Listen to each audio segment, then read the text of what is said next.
Welcome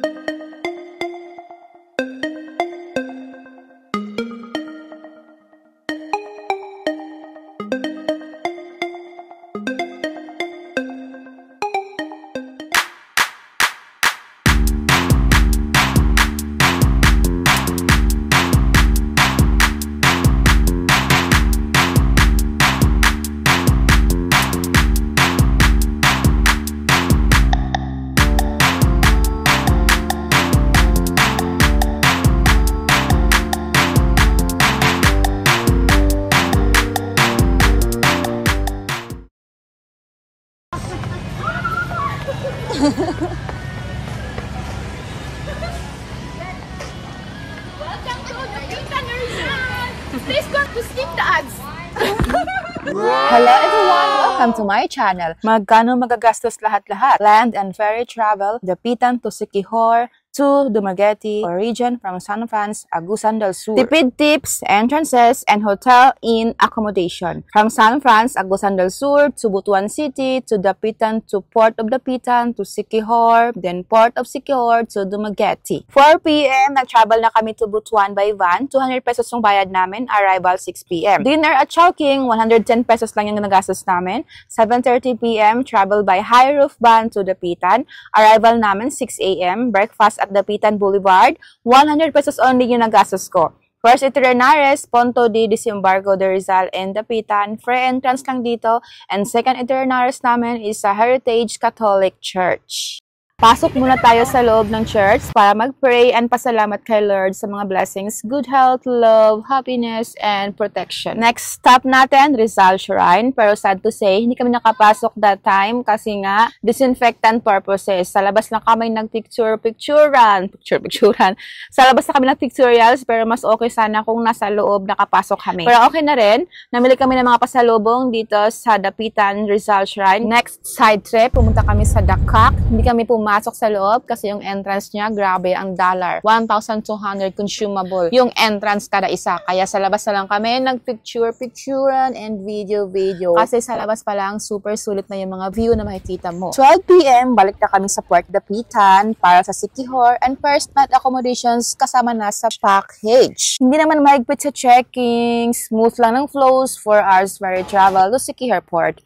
Sa Quarters Inn kami nagstay at dito sa Travelers Inn kasama na sa tour package ang payment. Each room, 5 packs lahat kami. Day 2, full loaded itineraries. Welcome to Siquijor. After pictorials, another one of the oldest churches, St. Francis of Assisi Parish Church. Siyempre, papasok kayo sa loob at mag-pray. Next stop, Paliton Beach. Free entrance and donation lang kapag gusto mo sa swing and other beach activities. Marami fresh seafoods available na ready to eat. Ito ang trending Pitogo Cliff. Donation lang kapag gusto mo mag-human drone. And cliff diving, libre-libre lang dyan. Basta safety first. Worth it talaga dito, lalo na kapag mag-cliff diving ka. Balete tree, andito sa loob. Fish pa. Ang sarap sa pakiramdam. Nakaka-kiliti bash. Super. Worth it yung fish fa na experience. Sa umpisa, medyo takot ka, pero maya-maya niyan, gustong-gusto mo na lahat ng isda lumapit sa iyo dyan. Punta naman tayo sa Old Convent Lassie Church. Trending rin ito sa FB. Meron kasi itong na-upload na video na merong nahagip sa camera background sound of witch na tumatawa. Next adventure will be on Cambugahay Falls. Hindi ko na binilang ilang steps yan, basta alam ko lang na kailang stopover ako para magpahinga. 100% worth it naman. Best adventure rin ito. Dapat mag-swing jump ka para sulit. Donations lang yung bayad sa human drone. Dito sa Kawayan Drone, 100 pesos singil nila kasi hihilayan pa nila yan para makapunta ka sa gitna ng falls. Another donation sa human drone, o diba ang saya, sulit na sulit. Hindi kumpleto ang Siquijor trip mo kapag di ka tumalon dito. Chars lang. In fairness, ang galing ng human drone. Pero syempre, dapat naka-iPhone gamit para ganito kaganda yung kuha, hindi nanginginig video capture. Sa Lagdoong Beach Resort naman tayo punta. Grabe ang turista. Ang daming afam dito, pero may ari na lahat, chars. Ang linaw ng crystal blue beach water, white sand at pebbles. Ang ganda. Highlights and rock formations. Ang ganda sa itaas.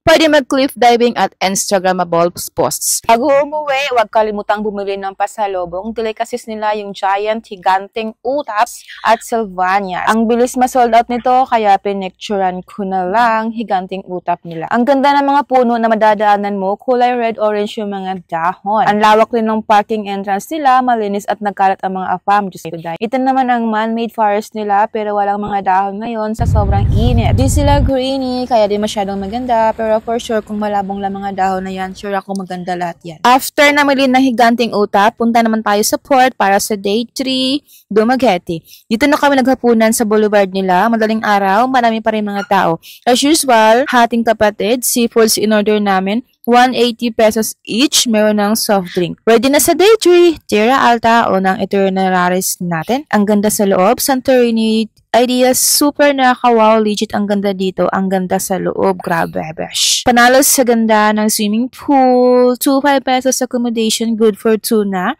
May kasalan event pagpunta namin, kaya ang ganda ng mga pa-flowers nila. Medyo pricey mga foods and drinks at may service charges pa additional. 2-3 pesos per night, good for 2, kaya sulit pag may afam ka dito, Zay. Pulang Bato naman tayo punta, kaya naman pala Pulang Bato Falls dito kasi kulay red yung mga bato, Zay. Sana all.